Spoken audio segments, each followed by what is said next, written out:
검찰 개혁이 8부 능선을 넘어가면서 일부 특권 검사들의 개혁 저항도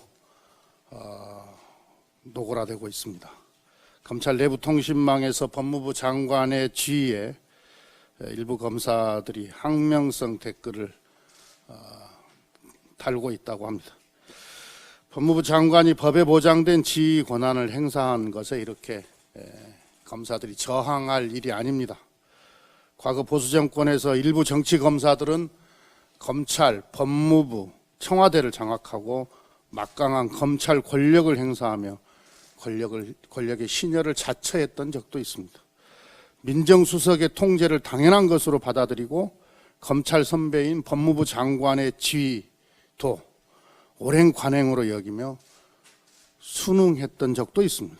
이랬던 특권검사 집단이 비검사 출신 장관의 합법적 지위를 위법이라며 저항하고 있는 것입니다. 이는 아직도 특권의식을 버리지 못하고 있는 일부 특권검사 집단들의 잘못된 개혁 저항입니다. 검찰개혁이 일부 특권검사들의 저항으로 번번이 좌절된 뼈아픈 역사가 있습니다. 이번 댓글은 노무현 전 대통령 당시 검사와의 대화를 떠올리게 합니다. 과거 참여정부 시절 정치검사들은 검찰의 과도한 권한남용을 제도적으로 견제하고자 했던 검찰개혁에 조직적으로 저항했었습니다. 국민과 우리 민주당은 일선에서 직분을 성실히 수행하고 있는 대다수 검사를 응원합니다.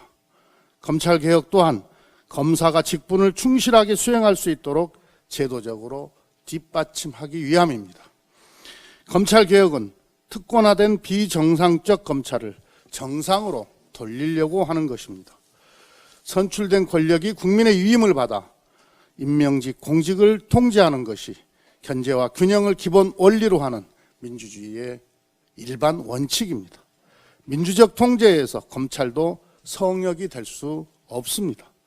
검찰권을 사유하려는 일부 특권 검사들은 자성하고 검찰개혁에 따르기 바랍니다. 특권 검사들은 과거 개혁정부일 때는 조직적으로 저항했고 보수 정권에서는 권력의 하수인을 자처하며 검찰개혁을 막아선 바 있습니다. 하지만 이번에는 성공시킬 것입니다. 민주당과 문재인 정부는 이번만큼은 검찰개혁을 반드시 완수하겠습니다. 2021년도 예산안 심사가 본격적으로 시작되었습니다. 556조 원의 내년도 예산안은 코로나 위기 극복과 선도형 경제로의 대전환을 위한 필수 재원입니다.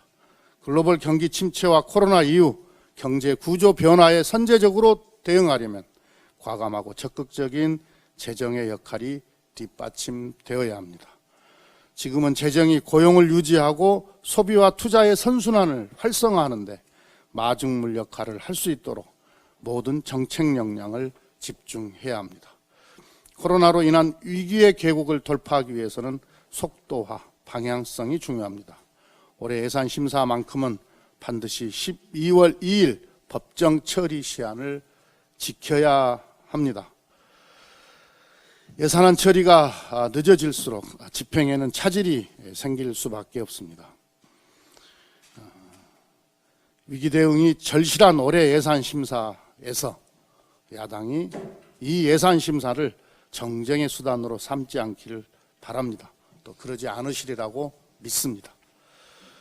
정쟁으로 시간을 허비하다 벼락치기 심사로 허둥대지 않고 적시에 세밀한 심사가 이루어질 수 있도록 야당의 협력을 구합니다.